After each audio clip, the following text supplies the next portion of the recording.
समीकरणों को गढ़ते समय, प्रत्याशियों के चयन के समय एकदम जो कहा जा सकता है बंदोबस्त व्यवस्था की गई।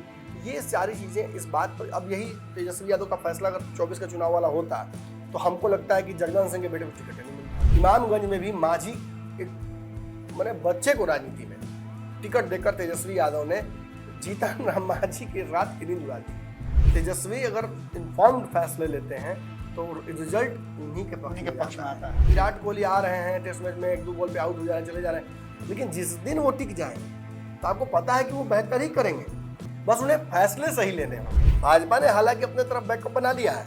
हरीश सहनी नाम के एक नेता को आगे बढ़ाकर भाजपा ने ये तय कर दिया है कि ऐसा तो दरवाजा बंद है मुकेश सहनी के लिए, लेकिन कुछ नेता, जैसे गुटबाजी भी तो चलती है, लेकिन कुछ नेता जो चाहते हैं कि हरीश सहनी बहुत आगे नहीं बढ़े, वो दिमाग लगा रहे हैं। नोरमा ग्रुप, जो सोचता है वो करता है। आपके अपने सपनों का आशियाना। झारखंड के मुख्य चुनाव और बिहार में 4 सीटों के उपचुनाव में जब तेजस्वी यादव ने मल्लाह की एंट्री करवाई, यानी कि मुकेश सहनी की एंट्री करवाई, उसके बाद से परिस्थितियां बहुत सारी बदली हैं। मुकेश सहनी, आपने देखा होगा कि किस तरह से लोकसभा चुनाव में भी साया की तरह तेजस्वी यादव के साथ जुड़े रहे। इस चुनाव में भी चुनाव प्रचार के अंतिम दिन तक साथ साथ रहे, और जब उनसे सवाल पूछे जाते थे तो उनके सवालों के जवाब में बहुत सारी बातें होती थी। यहां तक कि उन्होंने ये कह दिया कि हम बिहार में तो जीत ही रहे हैं, झारखंड में भी हमारी स्थिति बहुत अच्छी है और झारखंड में भी हम चुनाव जीत रहे हैं, इंडिया गठबंधन की सरकार बन रही है। इन सबके साथ साथ जो बातें सामने निकल करके आई, उसमें खास करके मुकेश सहनी ने जो बातें कही, उसने सरकार बनाने की बात की और मुकेश सहनी को सेकंड वाली कुर्सी मिलेगी, इस बात को लेकर के चर्चा बहुत ज्यादा है। और उसी विषय पर जो मुकेश सहनी ने कहा है, हम नमन जी से बातचीत करेंगे कि आखिर ये मामला क्या है और क्या लगता है कि इस चुनाव के बाद बहुत कुछ बिहार की राजनीति में बदलेगा। देखिए, मुकेश सहनी के आने से पिछले चुनाव में तेजस्वी यादव को एक बड़ी ताकत मिली जी। मुकेश सहनी कायदे से, तो मुझे ये आज भी उम्मीद है, इस बात की ये विश्वास है कि वो एनडीए में जाना चाह रहे थे जी। क्योंकि तेजस्वी के साथ उनके रिश्ते कुछ दिन पहले ही खराब हुए थे और वो बहुत कड़वे रिश्ते थे जी।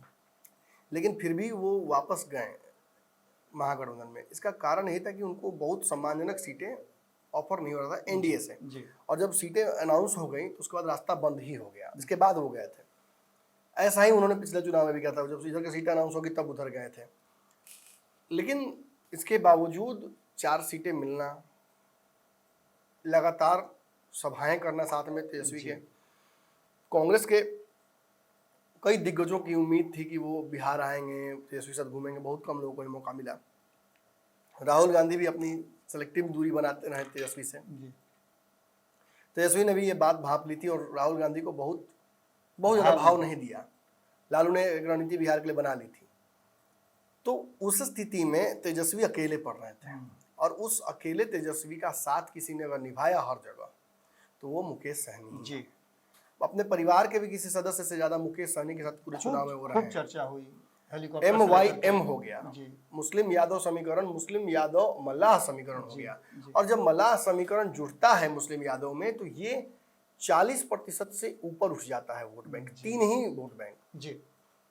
इतना बड़ा वोट ताकत अगर 2 लोगों के साथ आने की वजह से अगर बढ़ जाता है तो ये तो भाजपा प्लस चिराग भी नहीं हो पाता है। बिल्कुल, ये तो मैं कहूंगा कि नीतीश प्लस भाजपा भी नहीं हो पाता जी, जी, जी। तो 2 नेता, दोनों युवा, दोनों कम उम्र के जब साथ आते हैं तो इतनी बड़ी ताकत बढ़ा देते हैं, जिसके वजह से ये लगता है कि वो सामने वाले गठबंधन में 5 दलों के, घनघोर दलों के जी, सीजन दलों के ऊपर भारी पड़ जाएंगे।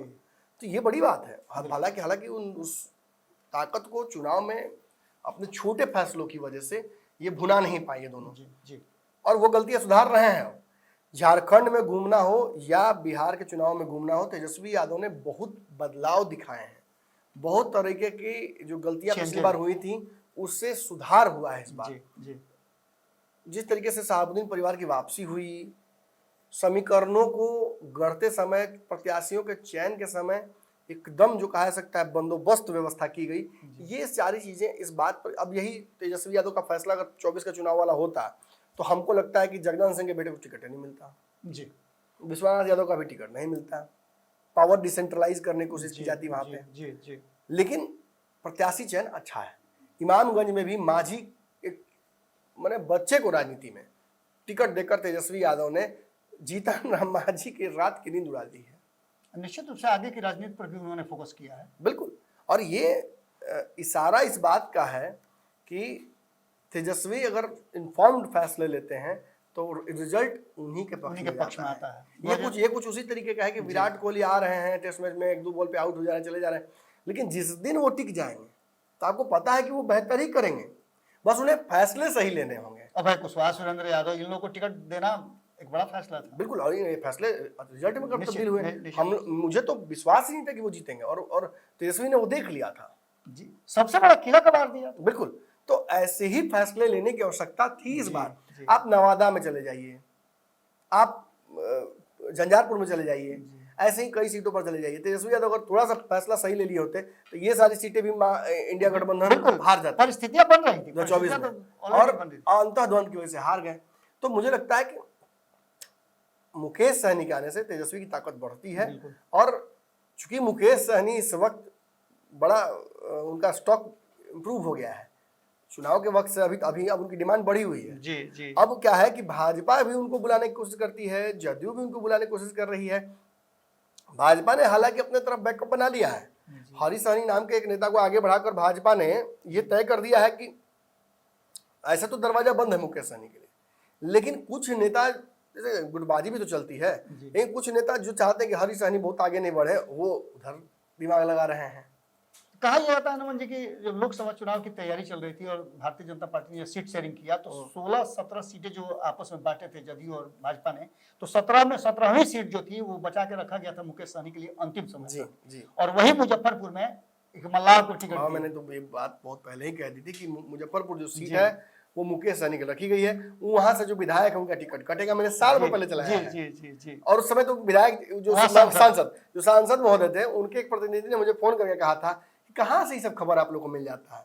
हमने बुझाई समय पर बुझाई, अभी ना बुझाई। और अजय निषाद में टिकट हो गया। और मैंने ये भी कहा था उस समय, देखिए क्या क्या निकल जाता है व्यक्ति के मुंह से। मेरे मुंह से निकल जाता है कांग्रेस में प्रयास कीजिए, इधर से तो संभावना नहीं। देखिए लास्ट में वहीं से वो जाकर चुनाव लड़े, वही हुआ।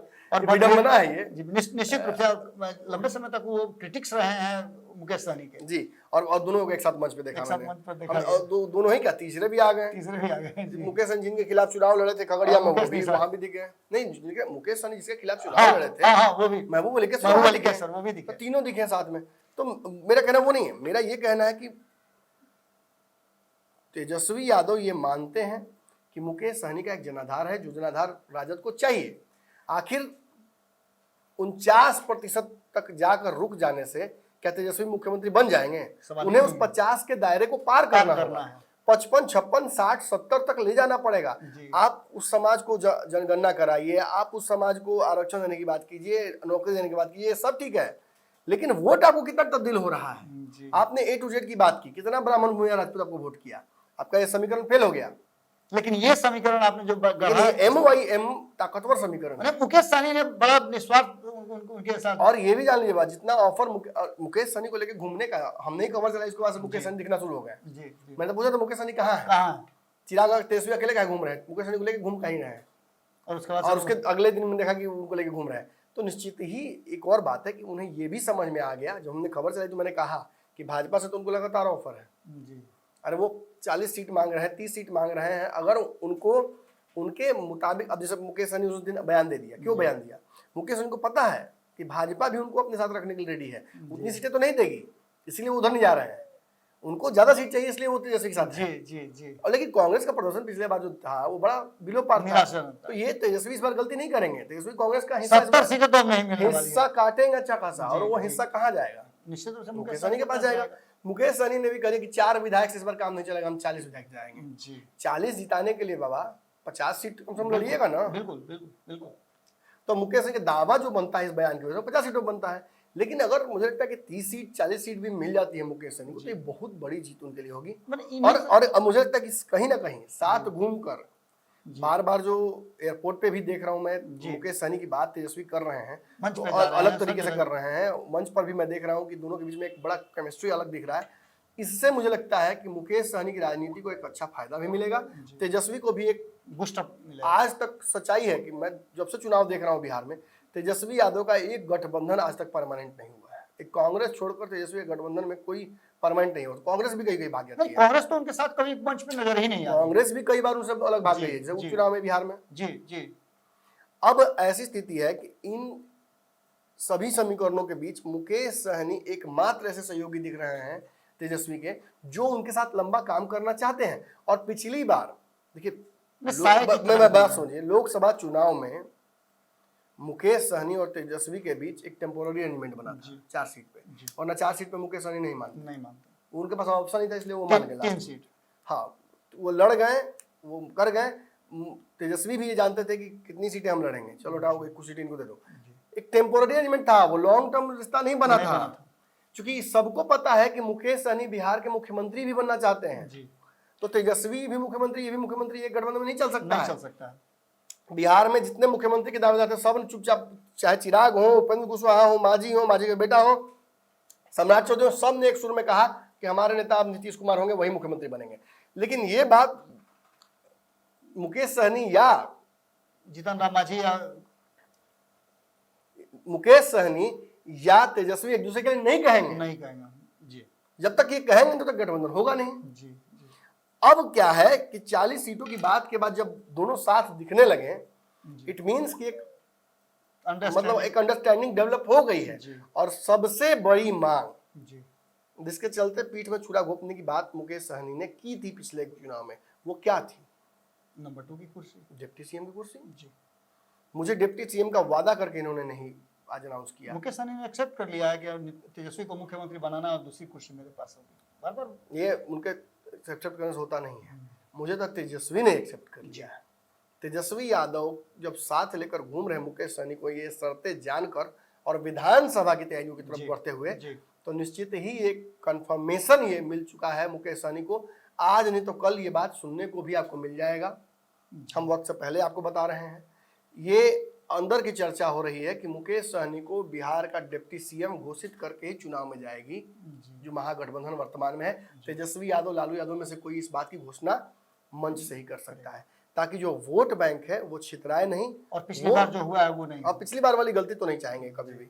तो निश्चित ही एक बड़ा ये खबर मलाह समाज के लिए, सहनी समाज के लिए हो सकता है। जी, चलिए बहुत बहुत धन्यवाद नमन जी।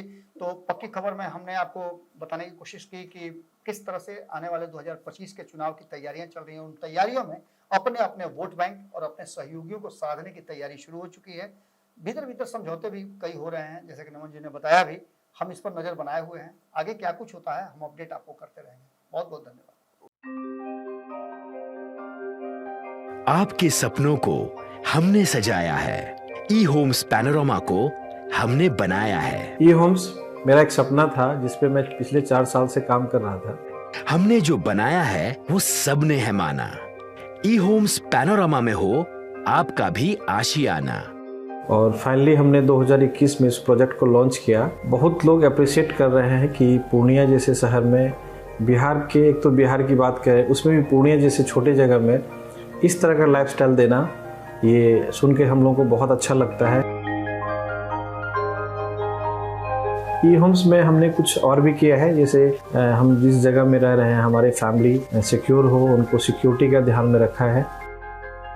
आपकी सुविधा और सुरक्षा आपके लिए खास है, ये आपका विश्वास है। इसमें आर्टिफिशियल इंटेलिजेंस का 7 लेयर सिक्योरिटी का हमने इस्तेमाल किया है। लस ग्रीन कैंपस को बनाया है। यदि हमारा बाउंड्री वाल है तो वो वर्टिकल गार्डन है।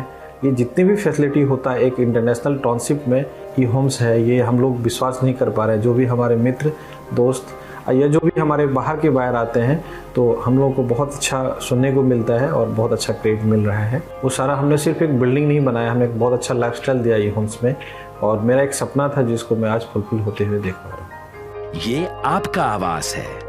ई होम्स पैनोरामा में अब आपका निवास है। E Homes Panorama, luxurious lifestyle redefined. Panorama Group, जो सोचता है वो करता है। अगर ये वीडियो पसंद आई और वह बिहार के राजनीति और बिहारियत से सरोकार रखेनी तो सब्सक्राइब बटन दबा के चैनल के सब्सक्राइब कर ली। ओजे एगो घंटी बा, ओकरा बटन दबा देला से कुल सटीक और मारक खबर रुआ मुफ्त में मिल जाई।